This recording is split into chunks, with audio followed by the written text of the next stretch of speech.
야고보서 4장을 보면서 우리가 계속 생각하는 것은 화평입니다. 야고보는 화평을 굉장히 중요시 여겼던 것 같아요. 공동체 안에서.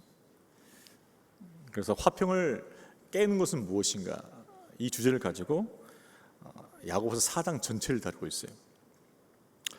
지난 시간에는 자신을 높이려는 육신의 정욕에서 다툼과 싸움이 나온다. 즉 다툼과 싸움 때문에 공동체 화평이 깨진다는 것입니다. 심지어는 육신의 정욕대로 기도한다는 것이죠. 이런 사람은 세상과 벗된 자요, 교만한 자요. 그렇기 때문에 하나님 앞에서 낮추고 겸손할 것을 요청하였습니다. 낮추고 겸손할 때 하나님께서 은혜를 베풀어 주시고 높여 주신다는 것이죠. 자, 오늘 말씀은 화평을 깨는 두 번째, 세 번째 원인을 이야기하고 있어요. 그 두 번째는 무엇입니까? 그것은 서로 비방하는 것입니다. 그 마음 안에 육신의 정욕을 가지고서 말로서 비방하는 거죠. 헐뜯는 거죠. 이것을 경고하고 있습니다. 자, 우리 11절 말씀 한 번 더 읽어볼까요? 시작. 형제들아 서로 비방하지 말라. 형제를 비방하는 자나 형제를 판단하는 자는 곧 율법을 비방하고 율법을 판단하는 것이라. 내가 만일 율법을 판단하면 율법의 준행자가 아니요 재판관이로다. 비방하지 말라는 것이죠. 비방을 통해서 뭐요? 화평이 깨어진다는 것입니다. 화평이 깨어져요. 비방이 무엇이죠? 악한 생각과 감정을 가지고서 상대방을 비난하고 헐뜯는 것입니다. 그래서 상대방을 깎아내리는 것, 이것이 비방이겠죠. 자, 그런데 이렇게 형제들 비방하고 판단하는 것을 무엇으로 비유했냐? 즉 율법을 비방하고 판단하는 것이다. 이게 무슨 말일까요? 율법은 내 이웃을 비방하지 말라, 내 이웃을 내 몸처럼 사랑하라고 분명히 명령하고 있어요. 그런데 이 율법을 어기고 형제를 비방하고 판단하는 것은 율법을 무시하는 것이에요. 율법을 무가치하게 여기는 거죠. 그래서 율법을 비방하고 율법을 판단하는 것과 같다는 그 말이에요. 자, 그렇다면 우리가 왜 다른 지체들을 비방하지 말아야 됩니까? 물론 율법에서 비방하지 말라고 나와 있기 때문이죠. 좀 더 구체적으로 살펴본다면 우리가 비방하는 이 지체들, 이 바로 주 안에서의 형제와 자매들이에요. 예수 피로 한 몸을 이룬 영적 가족이라는 것이죠. 형제, 자매예요. 한 아버지를 모시고 있어요. 하나님 아버지가 우리 아버지세요. 영적 가족입니다. 그런데 서로 싸우고 헐뜯고 비난한다면 하나님 마음을 아프시게 한다는 것입니다. 하나님 마음을 아프시게 하는 거예요. 저는 아들만 셋이 있습니다. 잘 싸우겠죠? 맨날 싸워요, 보면. 근데 싸울 때 제가 잘 싸운다, 잘 싸운다 이렇게 할까요? 싸우는 걸 볼 때 마음이 불편하죠. 또 싸울 때 별것도 아닌 것 같고 싸워요. 별것도 아닌 것 같고. 내가 먼저 먹어야 했다는데 네가 먼저 먹었다 이런 거. 내가 먹을 걸 네가 훔쳐 먹었다 이런 거. 별것도 아닙니다. 심지어는 욕까지.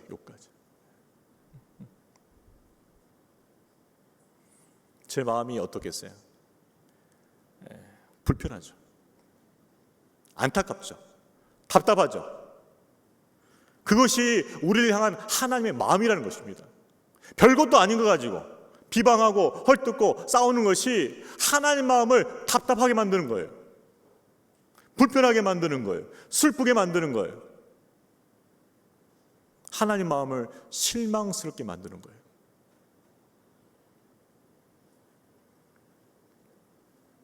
서로 비방하게 되면 하나님 마음을 슬프게 한다는 것을 기억해야 할 것입니다. 두 번째 비방하지 말할 이유는 무엇인가? 그것은 우리가 지체들을, 우리 형제 자매들을 판단할 수 있는 권한이 없어요. 하나님께서 우리에게 율법을 주셨습니다. 그리고 우리를 율법대로 판단하셔요. 즉 율법을 만드는 입법자도 하나님이시고 율법대로 판단하는 심판관도 하나님이시라는 것이죠. 우리는 권한이 없어요. 역시 우리도 율법대로 판단을 받아요. 하나님으로부터. 그러니까 우리는 재판관이 아니란 말입니다. 역시 우리도 율법을 판단받는 대상이에요. 그런데 마치 우리가 입법자인 것처럼, 재판관인 것처럼 형제와 자매들 비방하고 판단할 수 없다는 것입니다. 권한이 없어요. 율법을 세우시고 그에 따라 판단하는 분은 오직 하나님밖에 없다. 하나님만 자격을 갖고 계신다는 거죠. 그럼 뭐예요? 우리가 오버하는 거죠. 하나님 자리에 올라가 있는 거죠. 마치 내가 하나님 것처럼 판단하고 정죄하고 비방하고 그렇게 하는 것이에요. 그래서 12절 말씀을 이렇게 얘기하는 거죠. 12절 말씀 읽어볼까요? 시작. 입법자와 재판관은 오직 한 분이시니 능히 구원하기도 하시며 멸하기도 하시느니라. 너는 누구에게 이웃을 판단해? 너는 권한이 없다는 것이에요. 우리는 권한이 없어요. 판단할 수 있는 분은 하나님밖에 없다는 것이죠. 결국 우리는 뭐예요? 자기 기준으로 판단, 자기 기준으로. 자기가 못마땅한 거죠. 자기 복이 못마땅한 거예요.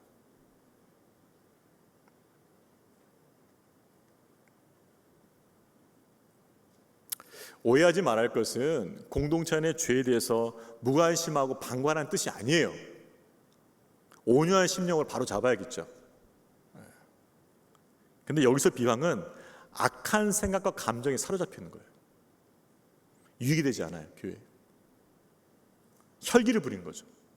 자기 성질대로, 감정대로 말하는 것이. 그게 비방입니다.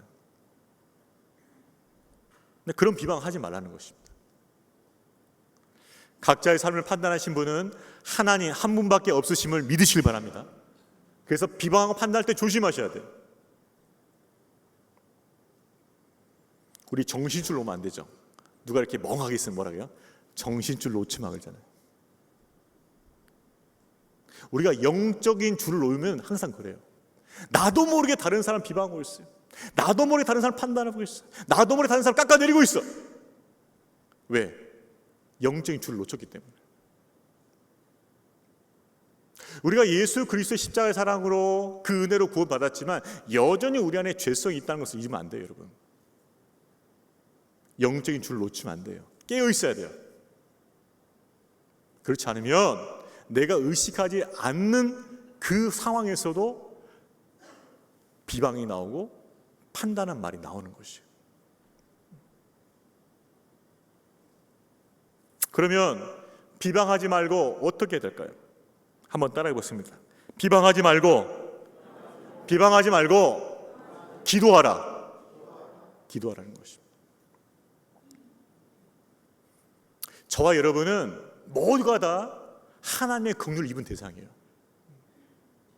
우리의 연약함과 우리의 죄악됨을 하나님께서 알면서도 품어주신 거예요. 십자가 사람. 여러분이 잘나서 하나님 자녀 삼아주신 거 아닙니다. 못났고 연약하고 부족하고 그럼에도 불구하고 사랑으로 품어주신 거예요, 여러분. 긍휼을 입었단 말이죠. 그것을 아는 것이 가난한 마음이에요. 내가 긍휼을 입었다는 것, 내가 하나님의 사랑을 입었다는 것을 아는 가난한 마음이 우리 안에 있어야 돼요. 내가 긍휼을 입었지, 주님의 사랑을 입었지, 주께서 나를 불쌍히 주셨지, 그 가난한 마음이 있어야 돼요. 그 가난한 마음으로 다른 지체들을 불쌍히 여기고 기도하는 것이에요. 그래서 비방하는 것이 아니라 저분은 저것이 연약하구나, 저분은 저것이 부족함이구나, 저분은 저것이 잘 안 되는 부분이구나, 기도해야 돼요. 형제 연약함을 비방의 대상이 아닌 기도의 대상으로 삼으시길 바랍니다. 따라해 보겠습니다. 비방의 대상이 아닌 기도의 대상으로 삼으라. 그렇죠. 오늘 이 말씀이 기억된다면 무심코 누군가를 비방을 했는데 기도해야겠다 이렇게 돼야 돼. 갑자기 비방하고 싶어졌어. 기도해야겠다. 바뀌어야 돼.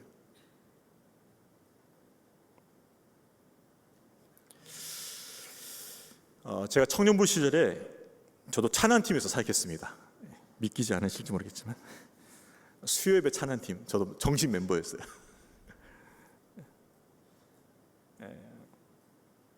참 좋았던 것 같아요 그때는.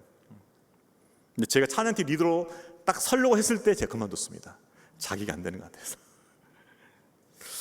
근데 한 번에 찬양팀이 이제 식사를 하고 교제를 하는데 다른 한 청년이었던 것 같아요. 갑자기 식사하는 자리에서 약간 볼멘 소리가 나왔어요. 어떤 거냐면 우리 담임 목사님 이상해 이런 거예요. 담임 목사님은 불만이 나온 거야. 밥 먹다가 갑자기. 그래서 우리 목사님은 좀 그런 것 같아 뭐 이런 말이 나온 거야. 근데 그때 그 우리 찬양팀 안에 전문 찬양 사역자가 있었어요. 저보다 나이가 좀 많으신 누님뻘이셨는데 그분은 이제 찬양 사역 전문이니까 여러 교회를 다 다녀보면서 경험이 많거든요. 근데 그 누님이 그러시더라고요. 그래, 그렇게 생각할 수 있지. 근데 내가 여러 교회를 다 다녀봤잖아. 여러 교회 찬양 사역 해봤잖아. 근데 리더들마다 다 연약함이 있더라고. 각 담임 목사님마다 리더들마다 연약함이 다 있는 것 같아.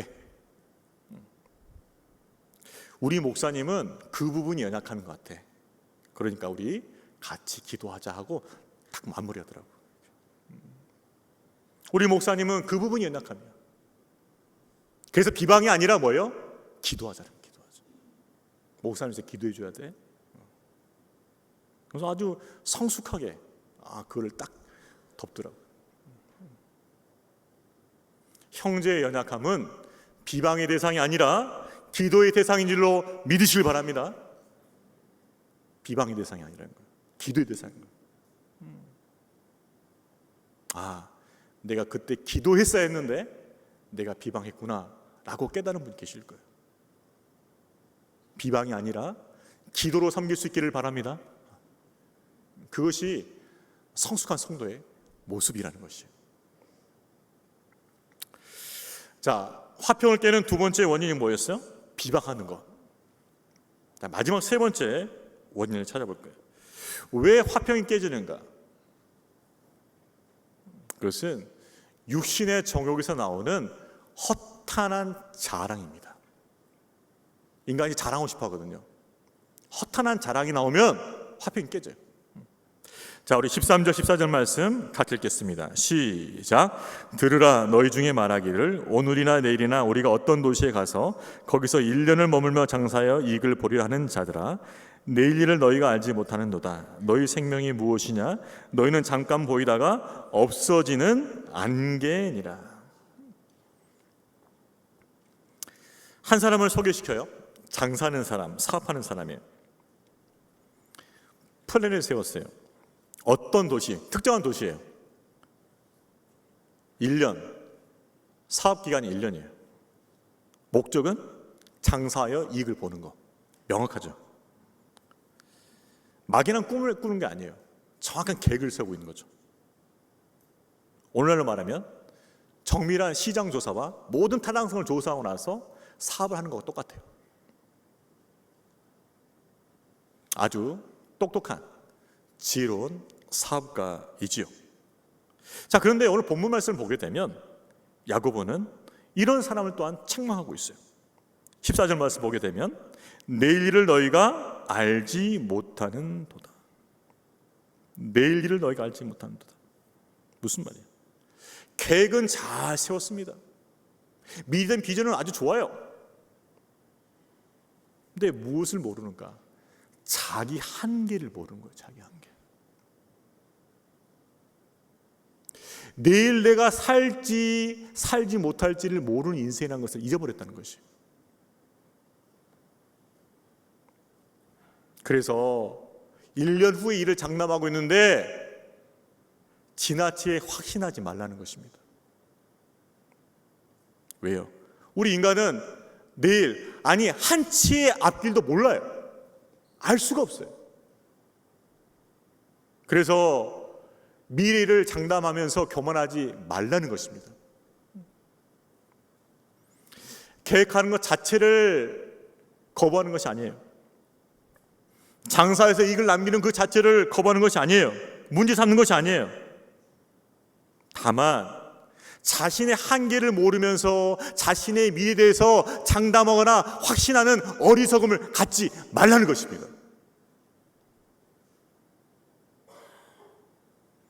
성경에 한 예가 나오죠. 한 사람이 농사를 졌는데 너무나 농사 잘 됐어요. 예년에 비해서 몇 배를 얻은 거죠.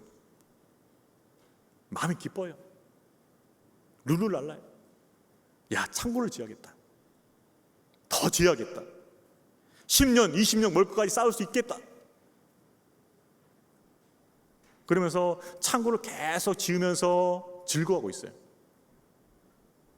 그때 하나님께서 말씀하십니다.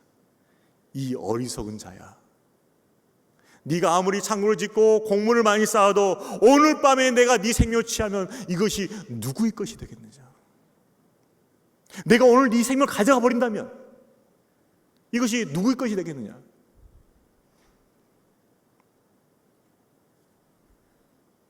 여러분, 인간의 생명은요, 잠깐 보이다가 없어지는 안개와 같은 것이죠. 14절 말씀 한 번 더 읽어볼까요? 14절 읽겠습니다. 시작. 내일 일을 너희가 알지 못하는도다. 너희 생명이 무엇이냐? 너희는 잠깐 보이다가 없어지는 안개지라. 안개와 같다는 것입니다. 그래서 미래에 대한 지나친 자만은 어리석음이에요. 금물이에요. 여러분, 우리의 생명도 우리 것이 아닙니다. 하나님 것이에요. 우리의 미래도 우리 것이 아닙니다. 하나님 것이에요. 섣불리 내일을 장담하기보다 하나님의 선하신 손에 미래를 맡기는 것이, 삶을 맡기는 것이 지혜인 줄로 믿으시길 바랍니다. 그분께 맡겨야 돼요. 그분 손에.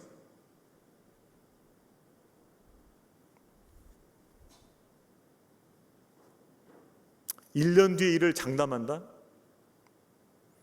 자신의 한계와 인생의 참 주인이 누구인지를 모르는 것이에요. 그래서 참 지혜는 탁월한 기획 능력이 아닙니다. 참 지혜는 자신의 한계를 아는 거예요. 인간의 한계를 아는 거예요. 그게 지혜란 말이에요. 결국 모든 만물을 주관하시는 하나님의 주권과 섭리를 인정하면서 그분의 손에 맡겨드리는 것, 그분의 손에 의탁하는 것이 참 지혜인 줄로 믿으시길 바랍니다. 그것이 참 지혜예요. 내 인생을 주관하신 그분께 내 삶과 내 미래를 맡겨드리는 것, 그것이 지혜란 말이에요. 그럴 때 하나님의 선하신 손길이 우리의 삶과 가정과 미래를 인도하실 줄로 믿으시길 바랍니다.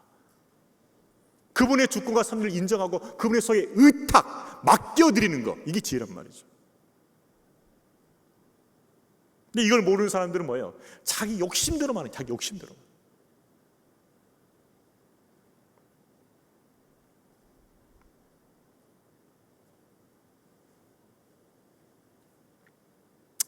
하나님께 우리의 삶과 미래를 맡겨드릴 수 있는 믿음 있기를 축복합니다.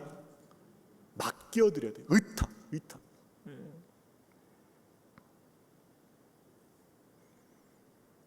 그러면 우리의 삶과 미래를 향한 그리스도인의 태도는 무엇일까요? 자, 15절 16절 읽겠습니다. 15절 16절 읽습니다. 시작. 너희가 도리어 말하기를 주의 뜻이면 우리가 살기도 하고 이것이나 저것을 하리라 할 것이거늘 이제 너희가 허탄한 자랑을 하니 그러한 자랑은 다 악한 것이. 우리의 생명조차, 우리의 미래조차 하나님의 손에 달려 있어요. 그분의 뜻에 달려 있습니다. 저는 수많은 장례를 쳐봤어요. 5살부터 쳐봤어요. 5살이 죽는 것부터 장례 쳐봤어요. 나이 드신 어른까지. 아주 건강하던 분을 갑자기 돌아가셔서 장례친 거 제가 쳐봤어요. 장담할 수가 없어요. 어제까지 정말 건강하신 분인데 돌아가시는 거예요.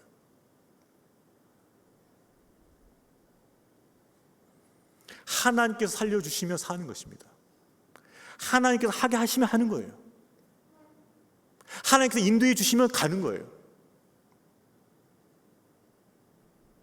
그래서 뭐예요? 주의 뜻이면 이 전제가 반드시 붙어야 되는 것입니다. 범사 가운데 주의 뜻이면 이 말이 붙어 있기를 바랍니다. 항상 주님의 뜻이 기준이 돼야 돼요. 그러므로 자신의 시간과 생명과 미래에 대한 지나친 확신과 자랑은 오만입니다. 교만이에요. 하나님의 주권과 섭리를 인정하지 않는 교만이에요. 헛된 자랑입니다.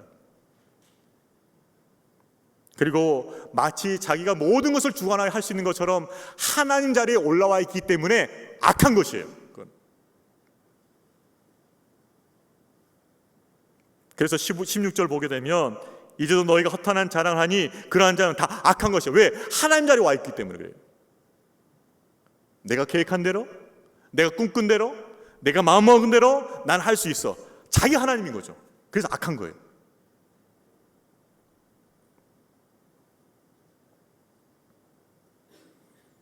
우리 인생에 대한 하나님의 주권을, 그분의 섭리를 인정하시길 바랍니다. 아멘. 왜 인정하기 싫으세요? 인정하셔야 돼요. 아까 우리 찬양 나왔죠. 사람이 마음으로 자기 길을 계획한다 할지라도 그 걸음을 인도하는 자는 여호와이시다. 아멘이십니까? 하나님이 인도하셔요. 하나님이. 그래서 여러분이 계획했던 것이 여러분 뜻대로 안 되다 할지라도 하나님의 뜻이 이루어졌다면 할렐루야가 되는 줄로 믿습니다. 하나님의 뜻이 이루어졌다면 할렐루야로 부를 수 있어야 돼요. 아, 주님께서 이렇게 이루셨구나, 주님께서 이렇게 인도하셨구나, 주님께서 이렇게 행하셨구나라고 할렐루야를 고백할 수 있어야 된다는 것이에요. 왜? 우리의 걸음을 인도하신 분은 여호와이시기 때문에 그래요. 우리가 지나가 보면 그런 것들을 경험하잖아요. 내 뜻은 안 됐어 지금. 근데 하나님의 일은 이루어진 것을 내가 보겠는 것이에요.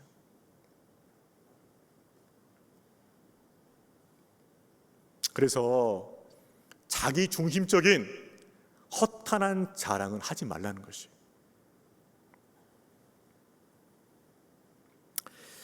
제가 아는 선배님, 제 대학 선배였는데 사법시험을 잘 봤어요. 2차 시험을. 아주 좋은 성적을 봤던 것 같아요. 근데 이분이 교회 다니는 분이셨거든요.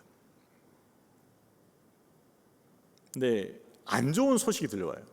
뭐냐면 이분이 이렇게 됩니다. 사법시험 2차를 합격하고 나서 그 다음에 3차 면접시험을 봐야 돼요. 그러고 나서 사법연수원에 들어가야 돼요. 연수원에 들어가서 일정 교육 받고 나서 임용을 받게 되는 거죠. 그런데 2차 시험 결과가 나오지 않았는데 벌써 연수원 공부를 하고 있다는 거예요. 사법연수원. 왜냐 그러면 사법연수원 성적이 되게 중요하거든요. 그 성적도 되게 중요해요. 2차 시험 성적 플러스 연수원 성적을 가지고서 임용이 결정되기 때문에요. 근데 이런 거죠.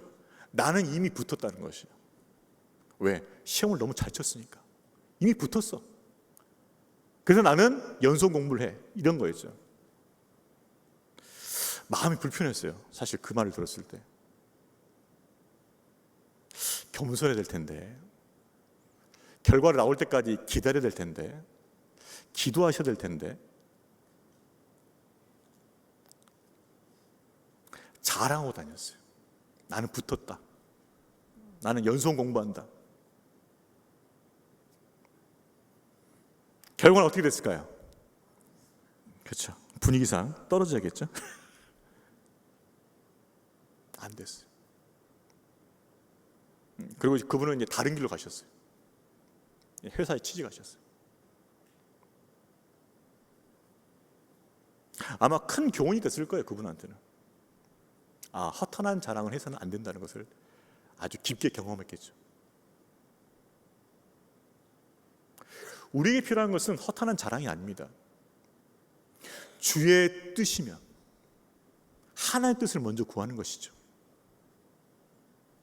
하나님의 뜻을 구하고 그 뜻에 순종하는 것, 그것이 우리가 가야 할 길인 줄로 믿으시길 바랍니다. 먼저 주의 뜻을 구해야 돼요. 그리고 그 뜻을 이루는 것이죠.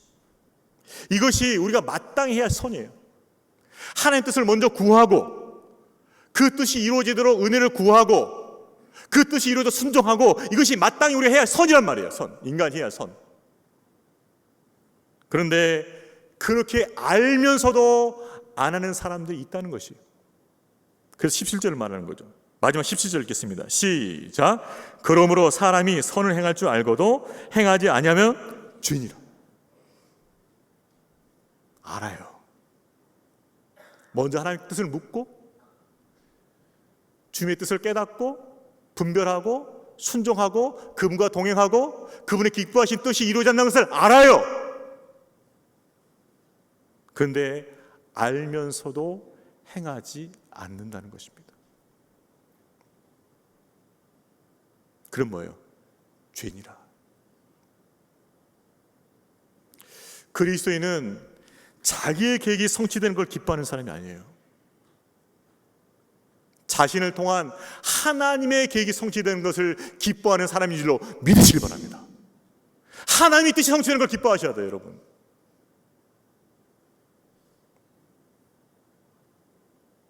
왜요? 내 계획보다 하나님 계획이 더 좋기 때문에 그래요. 지금 당장 내 눈에는 내 계획이 더 좋아 보이겠죠. 그러나 전지전능하신 하나님 눈에는 우리의 계획보다 하나님 계획이 더 좋은 것이 확실해요. 믿습니까? 믿습니까? 하나님 계획이 더 좋다는 것이 확실하다는 것입니다.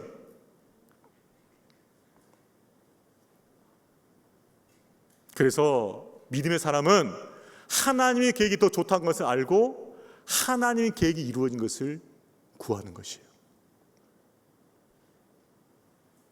이것이 진정한 그리스도인의 모습입니다.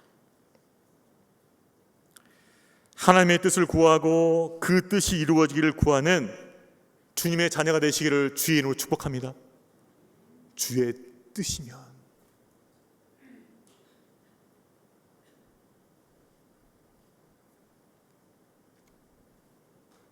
우리가 신뢰할 것은 우리의 지혜와 우리의 계획이 아니에요.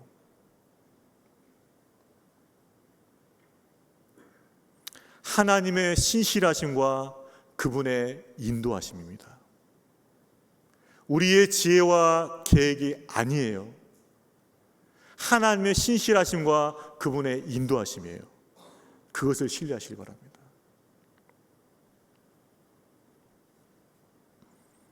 말씀을 정리하겠습니다. 화평을 깨는 것, 이 화평을 깬다는 것은 이웃과의 화평만 깨는 게 아니에요. 하나님과 나의 화평도 깨는 거죠.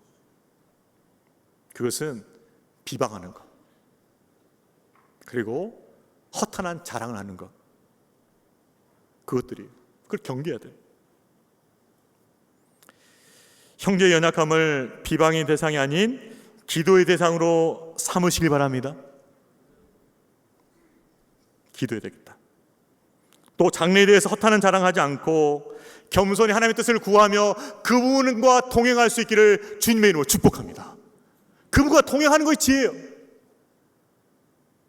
올해 2024년 표어가 뭐예요? 날마다 주와 동행. 따라하겠습니다. 날마다 주와 동행. 얼마나 멋있어요, 여러분. 이것보다 하나님 더 기쁘시하실 게 뭐가 있겠어요? 겸손히 주의 뜻을 구하고 그분과 동행함을 통하여 참으로 지혜로운 생명의 삶을 사시기를 주의 이름으로 축복합니다. 하나님께서 여러분을 그런 복된 삶으로 이끄시길 원해요. 비방이 아니라 기도로, 자랑이 아니라 겸손한 동행으로 주 앞에서 살아가시는 지혜로운 인생 되시기를 주의 이름으로 축원합니다. 다 같이 자리에 앉으셔서 이 찬양 부르겠습니다. 주님 말씀하시면 내가 나가리다. 주님 뜻이 아니면 내가 멈춰서리다. 여러분, 주님의 뜻은요, 다른 사람 비방하는 거 아닙니다. 허탄한 자랑하는 거 아니에요. 하나님이 기뻐하신 뜻, 선을 행하는 것이죠. 문제는 뭘까? 하나님 뜻 압니다. 근데 여전히 순종을 거부하는 완악한 마음이 내 안에 있어요.